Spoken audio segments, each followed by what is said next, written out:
I think one of the foundations of your golf swing is your grip. Now, I think the grip in general, it gets over taught as a kind of a crutch or a fix-all, right? Like there's a lot of different types of grips out there that are functional, but what's important to the way we grip the golf club is that it matches up with how we rotate our forearms and how we flex or extend our wrists throughout the movement of the golf swing, okay? So if I'm someone who has a very neutral grip, so that right hand would be very much on top of the club, left hand would be pretty neutral there, the right hand is pretty far on top of that left hand thumb there, okay?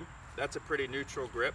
I'm gonna be able to create some flexion with my lead wrist and extension with my right wrist coming down so the club face gets square early in the swing, okay? If I'm someone with a very strong grip, so my left hand would be more on top of the club here, right hand more underneath, I'm not gonna create as much flexion or forearm rotation coming down because that face would start to hood over and I could get quick hooks from there, okay?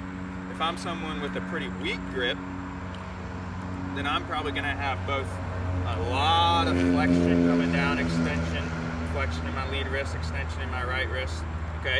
And then I'm probably gonna have a good bit of a throw with my right arm through impact. Not always, but oftentimes. So understand that the grip is actually more a function of what you do to the club head in space, all right? So it's not just, we don't teach just a stock grip for everybody because it's gonna depend on how I rotate my forearms and how I flex my lead wrist and extend my trail wrist coming down, okay? Or if I have a weak grip and I create kind of a Dustin Johnson, Jon Rahm look at the top, all right, then I'm gonna hold that position going into the downswing, okay? So that's really important. It's really foundational for your golf swing that you learn how to square the face and you have a proper grip that lines up with how you rotate your forearms through impact.